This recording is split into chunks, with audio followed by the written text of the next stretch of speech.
चलिए जी, बिस्मिल्लाहिर्रहमानिर्रहीम।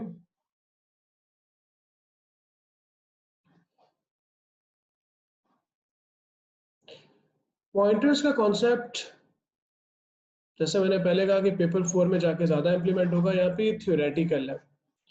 अगर आप लोगों ने एएस के अंदर 1.4 चैप्टर के अंदर एड्रेसिंग्स की हो, डायरेक्ट एड्रेसिंग, इनडायरेक्ट एड्रेसिंग, एक एड्रेस पे जाते थे, वहाँ पे में एक और एड्रेस गिवन होता था, तो वहाँ पे मूव कर दिए जाते थे। उससे मिलती जुलती चीज़ है। पॉइंटर बेसिकली जो है वो हम यूज करते हैं किसी न किसी मेमोरी लोकेशन को पॉइंट करने के लिए, ठीक है, एड्रेस करने के लिए। यहाँ पे जो एग्जाम्पल के तौर पे हमें कोड गिवन है, नीचे जाके हम ज़्यादा थ्योरी के अंदर नहीं जाएंगे, इंशाल्लाह हम इसी को गो थ्रू करेंगे। यहाँ पे हमारे पास APTR n% static और नीचे जो कोड लिखा हुआ है, this is in C language. The reason of giving it in C language is because Visual Basic pointers को डील नहीं करती। पाइथन के अंदर कंपैरेटिवली थोड़े से कॉम्प्लिकेटेड है। पॉइंटर जैसे मैंने कहा कि ये क्या करता है, मेमोरी लोकेशन में मेमोरी के अंदर किसी न किसी लोकेशन को पॉइंट कर रहा होता है। अच्छा देखें, हम एक थोड़ी सी चीज ब्रेनस्टॉर्म कर लेते हैं। इसलिए यहाँ पे अपने तौर पे कुछ एड्रेसेस और कंटेंट्स लिखे हैं, कुछ हम अपने तौर पे लिखे। वी ऑलरेडी नो दिस कि कंप्यूटर के अंदर जब भी कभी आप डेटा स्टोर करेंगे, वो उसका एड्रेस जो है वो लाजमी होगा। उसका हमेशा कोई ना कोई एड्रेस जो है वो लाजमी होगा। I guess it's been considered as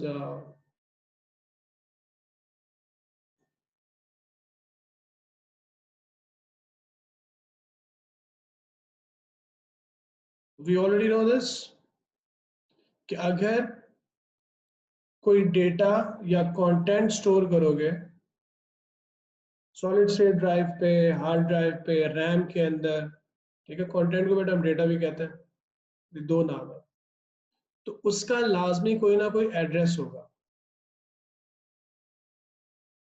या उसको हम लोकेशन भी कह रहे हैं। It's obvious. हम लोग कहते हैं कि हमने अपने स्मार्टफोन पे गए, हमने किसी सॉन्ग पे क्लिक किया और वो सॉन्ग जो है वो प्ले होना शुरू हो गया। ऐसा नहीं होता, उसके पीछे प्रोग्रामर्स मेक श्योर करते हैं।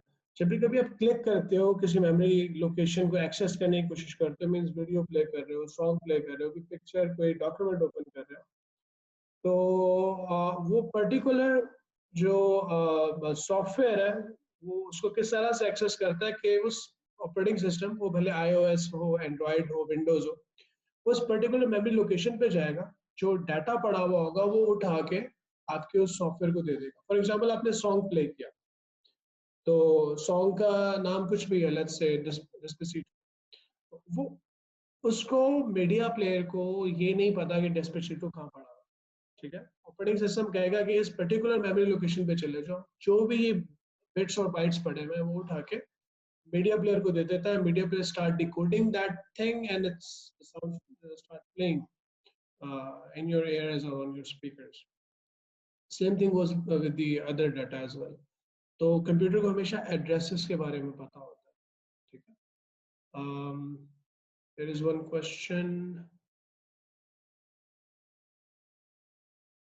But that's fine. Hussein could be on two devices because one is his smartphone and other can be his laptop or anything. It's nothing to worry about. Anyhow, so location, addresses, data, and content. So if you will going to declare a variable, तो होगा क्या? होगा ये कि मिसाल के तौर पे तुम लोगों ने एक वेरिएबल डिक्लेयर कर दिया डिम करके,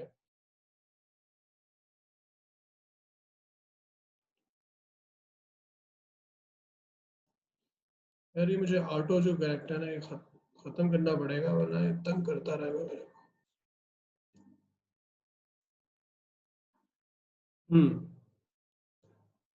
तो अगर आप किसी एक वेरिएबल को डिक्लेयर करते हो, ठीक है, dim a as integer, तो a वो किसी एक मेमोरी लोकेशन का नाम रखेगा, उस मेमोरी लोकेशन का कोई ना कोई एड्रेस हो सकता है। हम सपोज करते हैं कि उसका एड्रेस 8130 है। मीन्स अगर मेमोरी के अंदर आप एक वेरिएबल डिक्लेयर कर रहे हो और वो मेमोरी लोकेशन में जाकर उसको जगह दे रहा है कि भाई देखें ये ए है और ए के यहाँ पे इस जगह पे डेटा स्टोर हो सकता है, और आपने नीचे जाके उसको इनिशियलाइज भी कर दिया ए को इज इक्वल टू 0, तो वो यहाँ पे 000 स्टोर कर देगा कंटेंट में फिलहाल।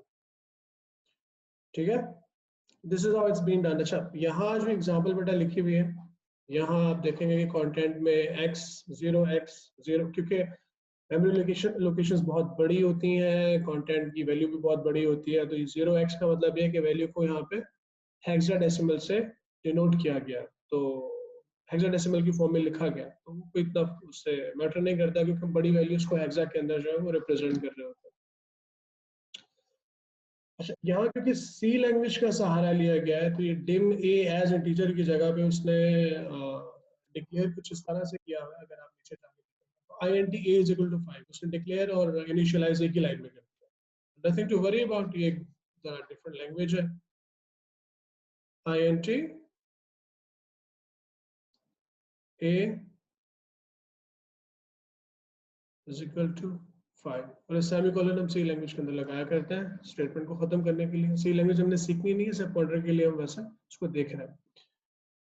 अच्छा, उसके बाद उसने नीचे क्या किया, int static ptr is equal to null, उसने एक और वेरिएबल डिक्लेयर किया।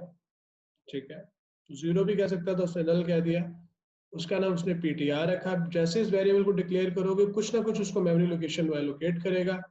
लेट्स सपोज हम कहते थे 8134 के ऊपर ये पड़ा हुआ है, मेमोरी लोकेशन है। ठीक है, और इसको भी उसने नल डिक्लेयर कर दिया। सी लैंग्वेज में या मिड लेवल लैंग्वेजेस जो एडवांस, जिसके अंदर आप हार्डवेयर प्रोग्रामिंग भी कर सकते हैं, जिसके अंदर आप प्रोसेसर्स के लिए, रैम के लिए, डिवाइसेस के लिए कोड लिख सकते हैं, उसके अंदर आप कुछ वेरिएबल्स को एज अ पॉइंटर के तौर पे डिक्लेयर कर सकते हैं। स्टैटिक का मतलब ये कि ये जो मेरा वेरिएबल है ना, ये प्रोग्राम में एज अ पॉइंटर के तौर पे बिहेव करेगा। तो कैसे करेगा हम देख लेते हैं। अच्छा जी, ये लिखने के बाद अगर हम कोड को थोड़ा आगे लेके चलें, तो उसने यहाँ पे लिखा हुआ है ptr is equal to and percent A. ptr के अंदर उसने एंड परसेंट ए लिखा हुआ है। देखो, ये स्टेटमेंट चलाने से पहले ना मैं एक बात और तुम्हें बता देता हूँ। ptr इज इक्वल टू मैं ए भी लिख सकता था। यूं लिखने से पता है क्या होता है, ये देखो ये मेमोरी लोकेशन है ना, ptr के अंदर जो कुछ भी ए के अंदर पड़ा हुआ, अच्छा ये जब ये वाली स्टेटमेंट चलेगी तो ए के अंदर आ जाएगा 5। ठीक है, और ये वाली स्टेटमेंट चलाओगे तो बहुत ऑब्वियस सी बात है कि जो कुछ ए के अंदर पड़ा हुआ है वो आप पीटीआर को दे दें 5। ठीक है, लेकिन ये एंड परसेंट ए लिखने से क्या होगा कि ए के कंटेंट्स मूव नहीं होंगे पीटीआर में। ए का जो मेमोरी लोकेशन है, उसका जो एड्रेस है, ठीक है बेटा, ये कॉपी होगा पीटीआर के अंदर, दैट इज 8130। तो पीटीआर के कंटेंट में क्या है, ए का एड्रेस है, और इसी वजह से जो पीटीआर है इसकी वजह से हम ए को पॉइंट कर सकेंगे। ठीक है, आप चाहे तो ए के अंदर अपना डेटा मूव करें, आप चाहे तो पीटीआर के अंदर जो कंटेंट्स है उसके अंदर अपना डेटा मूव करें, जिस तरह से इनडायरेक्ट एड्रेसिंग करते थे हम 1.4। तो this is the concept of pointer. इसको हम थोड़ा सा और आगे लेके चलते हैं, बल्कि मैं तुम लोगों से एक छोटा सा क्वेश्चन करता हूँ। मैं एक पॉइंटर और डिक्लेयर कर देता हूँ, int b is equal to 7, और यहाँ पे मैं कह देता हूँ ये मेरा b है और इसकी मेमोरी लोकेशन है 8144। ठीक है, और मैं एक और पॉइंटर डिक्लेयर कर देता हूँ ptr2 उसके अंदर इनिशियली 0 मूव कर देता हूँ। ptr2 डिक्लेयर हो गया, उसकी हम मेमोरी लोकेशन सपोज कर लेते हैं 8147 है, कुछ भी है, इसके अंदर 7 स्टोर हो गया। यहाँ मैं नीचे कमांड लिखता हूँ कि ptr2 is equal to and b। But अब मुझे ये बताएं कि ptr2 के अंदर क्या स्टोर होगा। चलें जी, अब जवाब देने की बारी आपकी है।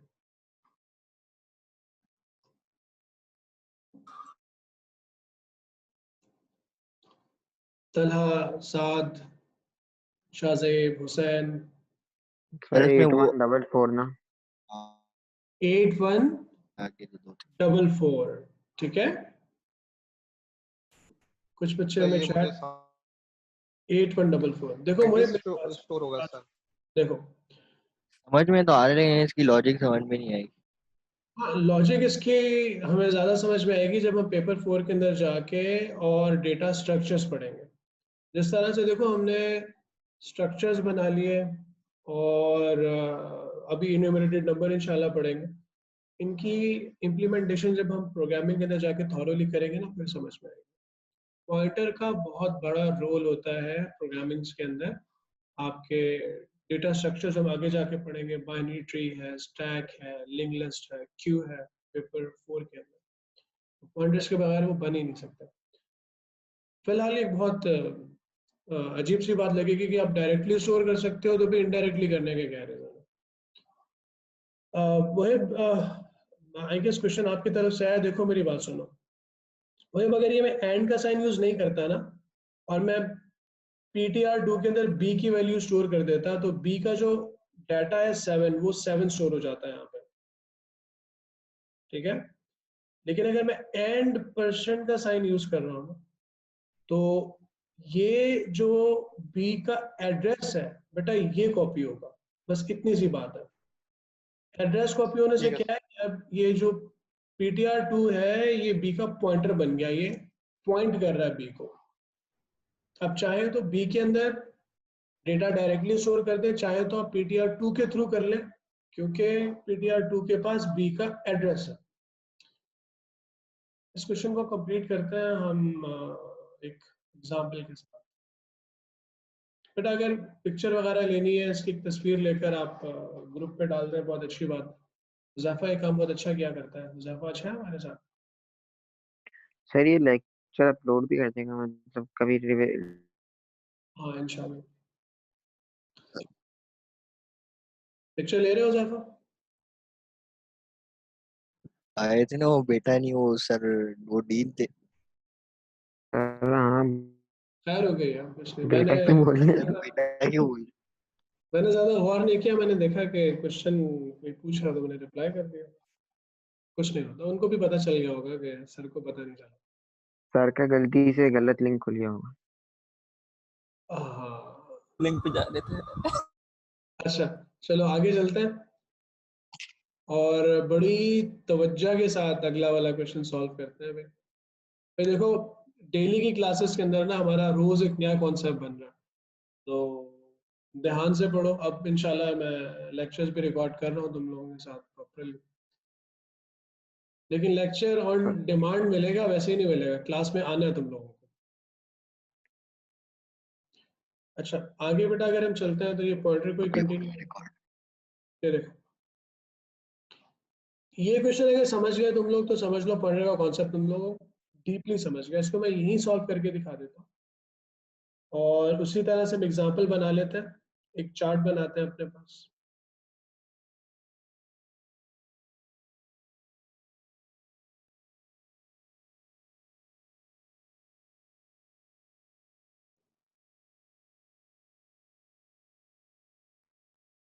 ठीक है,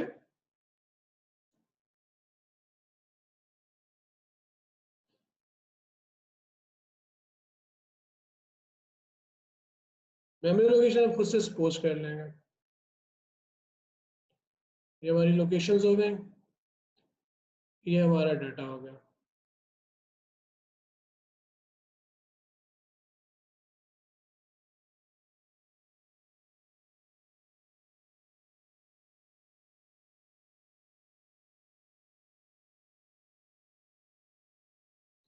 right. So int q is equal to 89। ये देखो q उसने डिक्लेयर भी कर दिया, उसको इनिशियलाइज भी कर दिया, तो this could be your q। 89 उसका डाटा हो गया। हम एक मेमोरी लोकेशन ऐसे सपोज कर लेते हैं 105 लेट्स से, ठीक है भाई। नेक्स्ट उसने एक पॉइंटर डिक्लेयर किया। स्टैटिक से हमें पता चल रहा है कि नेक्स्ट को एज अ पॉइंटर के तौर पे यूज करने के लिए जा रहा है, लेकिन we don't need to even think about it. हम बस ये सपोज कर लेते हैं कि दिस लोकेशन कुड बी। अपने आप से लिए ना, क्या कह रहे हो? 105 लोकेशन अपने आप से लिए। इस लोकेशन की बात कर रहे हो? जी। ये सपोज कर लेना। हमने देखो, अच्छा। हम होता क्या है कि जब तुम वेरिएबल डिक्लेयर करते हो ना, तो हमारे लिए एक प्रोग्रामर के लिए जानना जरूरी नहीं है कि मेमोरी लोकेशन क्या है, सही है, लेकिन बिहाइंड द सीन क्या हो रहा होता है। जब हम वेरिएबल को डिक्लेयर करते हैं तो वो किसी ना किसी मेमोरी लोकेशन के ऊपर जाके उस मेमोरी लोकेशन का नाम रखता है क्यू, और कहता है कि अब जो भी डेटा स्टोर होगा इस मेमोरी लोकेशन पर होगा। क्योंकि देखो, आप भले वेबसाइट का नाम लिखो, ठीक है, ब्राउजर के ऊपर जाके, तो ब्राउजर के ऊपर अगर तुम लिख रहे हो bandeshah.com, तो वो तो हम लोगों के लिए है ना। कंप्यूटर तो पीछे आईपी एड्रेस नंबर्स के थ्रू ही याद रखता है चीजों को। एड्रेसेस हो, आपके डोमेन नेम्स हो, आपके नेटवर्क एड्रेसेस हो, कुछ भी हो, तो computer only remember things with numbers. Q हम प्रोग्रामर्स के लिए। तो अगर हमने क्यू डिक्लेयर किया, उसके अंदर 89 स्टोर किया, तो किसी न किसी मेमोरी लोकेशन पर होगा। मेमोरी लोकेशन हमने खुद सपोज कर ली, ये वाला, सही है कि 105, ठीक है। कंफ्यूजन तो नहीं है? नहीं नहीं। चलें जी। तो जब Q डिक्लेयर हुआ, 89 उसमें इनिशियलाइज हो गया, स्टोर हो गया, तो वो मेमोरी लोकेशन किस पे 105 पे पड़ा हुआ है, लोकेशन हमने खुद ही अज्यूम कर ली। नेक्स्ट को यहाँ पे डिक्लेयर किया उसने, उसमें भी उसने स्टार्टिंग में नल मूव कर दिया, या आप इसको 00 कह दो। तो नेक्स्ट नाम हो गया लेटरल आइडेंटिफायर का, वेरिएबल का, और इनिशियली उसके अंदर उसने नल स्टोर कर दिया। और ऑफ कोर्स इसकी भी कोई ना सर कोई इसका लोकेशन क्या होगा? कुछ भी लिख सकते हैं, ये हम सपोज कर रहे हैं, ये हम तो सपोज, 196 लिख दे फिर। हाँ, अच्छा, कुछ भी। कुछ भी सपोज कर रहे हैं हम ये। लेकिन यहाँ पे डेफिनेटली जो बाकी चीजें वो मैनेड इज लिखेंगे। मेमोरी लोकेशन में सपोज कर दी कि क्यू की 105 है, नेक्स्ट की 110 है, समझने के लिए। अच्छा, सर अब नेक्स्ट का डेटा 105। नेक्स्ट के अंदर क्या स्टोर होगा? 105। तो 105। 105 स्टोर होगा। That's the concept. क्योंकि ये अब क्लाइंट का साइन क्या कर रहा है? लिख कर रहे एड्रेस पार्ट क्यू का स्टोर कर रहा है। Very good. अच्छा, यहाँ पे हम चीज अब एक नई सीखने के लिए जा रहे हैं। सी आउट का मतलब बेटा कंसोल डॉट राइट लाइन, सी आउट का मतलब आउटपुट प्रिंट होता है, ठीक है। सी प्लस प्लस के अंदर हम सी आउट और स्कैन एफ, प्रिंट एफ, ये कमांड यूज करते हैं। वो आउटपुट कर रहा है नेक्स्ट के अंदर जो चीज भी पड़ी हुई है, लेकिन नेक्स्ट के अंदर जो चीज पड़ी हुई है उसको आउटपुट नहीं कर रहा। फॉर एग्जाम्पल अगर मैं यूं लिख देता ना, आउटपुट क्यू, तो डेफिनेटली वो आउटपुट क्या कर देता है? 89 स्क्रीन के ऊपर। आउटपुट की जगह मैं सी आउट लिख देता हूँ, जिसको हम कंसोल आउट भी कहते हैं, ठीक है। सी आउट करता मैं क्यू को तो 89 हो जाता। अगर मैं सी आउट करता जस्ट नेक्स्ट को, गौर से सुनिएगा, तो वो स्क्रीन के ऊपर आउटपुट कर देता 105। लेकिन मैं चाह रहा हूं कि नेक्स्ट के कंटेंट पे जो एड्रेस पड़ा हुआ है, उस एड्रेस के कंटेंट्स को आउटपुट किया जाए। इनडायरेक्ट एड्रेसिंग वाला scene, address of the address will be displayed. Cout static का मतलब ये है कि आप नेक्स्ट पे जाएं, नेक्स्ट के कंटेंट्स पे देखें क्या चीज है, वहां उस एड्रेस पे जाएं, उसके कंटेंट्स को आउटपुट करें। मीन्स के नेक्स्ट पॉइंटर के तौर पे यूज करें, जिसको वो पॉइंट कर रहा है उसके कंटेंट्स को आउटपुट करें। इस वजह से ये जो कमांड हमने यहाँ पे रन की, इस जगह पे सी आउट डायरेक्ट नेक्स्ट, स्क्रीन के ऊपर क्या 89 आउटपुट करेगा। क्यों? क्योंकि नेक्स्ट पॉइंट कर रहा है 105 को। बेटा बात समझ में आ रही है?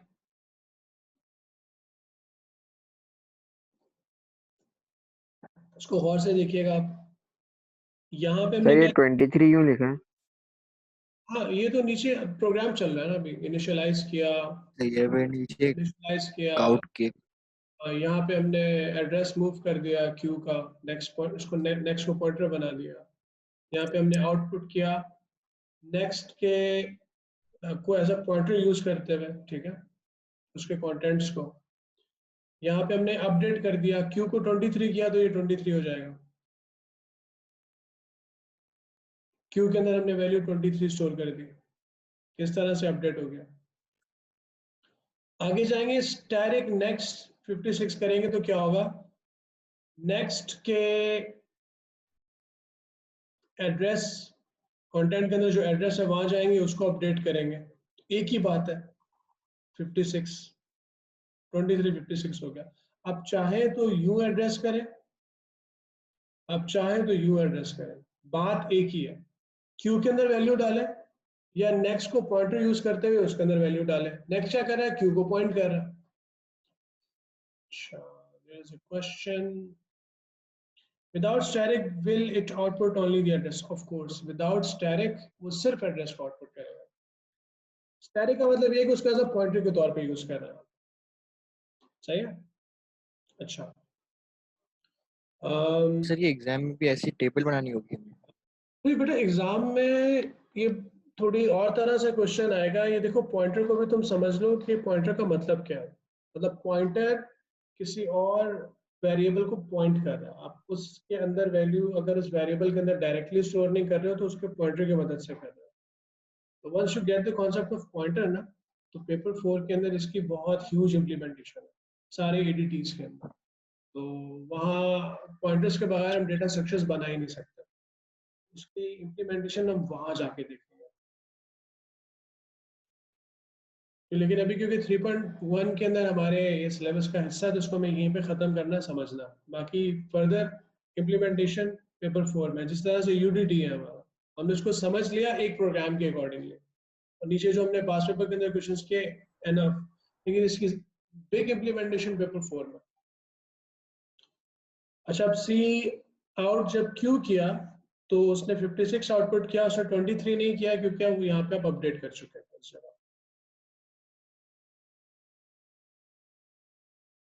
हाँ 56 बेटा इस तरह से आया ना, देखो उसने हालांकि यहाँ पे क्यू के अंदर 23 मूव किया था, 23 मूव हो गया इस जगह पे जब ये वाली स्टेटमेंट हमने रन कर ली। इस वाली स्टेटमेंट को रन करोगे, नेक्स्ट को पॉइंटर के तौर पे यूज कर रहे हो। नेक्स्ट के नेक्स्ट जिसको पॉइंट कर रहा है उसके अंदर 56 स्टोर करो। मतलब नेक्स्ट के कंटेंट्स में जो एड्रेस पड़ा हुआ है उस एड्रेस को जाके अपडेट करो। तो जब 56 करेंगे स्टैटिक नेक्स्ट, तो ये 23 की जगह 56 हो जाएगा। ये जो लेस देन का जो साइन है दो, ये क्या है? ये पार्ट ऑफ सिंटैक्स है, ये पार्ट ऑफ सिंटैक्स है। समझ लो कि ये लिखा हुआ है आउटपुट क्यू।